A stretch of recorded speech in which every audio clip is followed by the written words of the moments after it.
জনগণের বিরুদ্ধে যদি কোনো রাজনৈতিক দল অবস্থান নেয় সেটা অটোমেটিক্যালি বিলুপ্ত হয়ে যায়, ইংরেজিতে যাকে বলে এক্সটিংশন।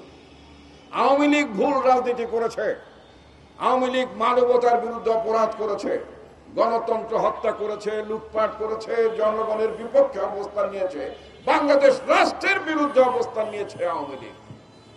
সুতরাং আওয়ামী লীগ অনিবার্যভাবে বিলুপ্তির পথে চলে যাবে, ওটা ইংরেজিতে যেটা বলছিলাম এক্সটিংশনের পর্যায়ে চলে যাবে।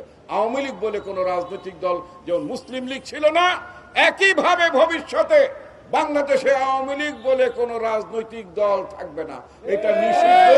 এটা নিষিদ্ধ করা না করার চেয়েও বড় কথা হচ্ছে তাদের ভুলের রাজনীতির কারণে বাংলাদেশের মানুষ আর আওয়ামী লীগের রাজনীতিকে সমর্থন করবে না।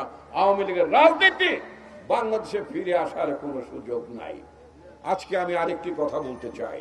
বাংলাদেশের প্রশাসন 2014 সালে, 2018 সালে, 2024 সালে যে নির্বাচনগুলো হয়েছে, সেখানে যে আমলাতন্ত্র, সেখানে যে ডিসি, তখন দায়িত্ব পালন করে এসপি, তখন দায়িত্ব পালন করে যে ইউনো যারা ছিলেন, যারা এই অবৈধ নির্বাচনগুলোকে, রাতের ভোটে নির্বাচনগুলোকে যারা অনুষ্ঠিত করার জন্য যারা সাহায্য করেছেন, প্রশাসনের বিভিন্ন জায়গায় তারা এখন অনেক বড় বড় পদে বসে আছেন।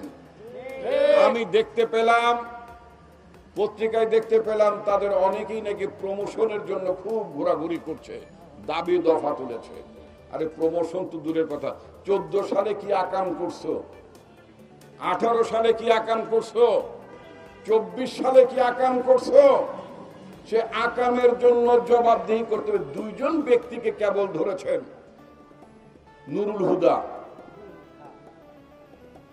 হুদা এবং হাবিবুল আউয়াল।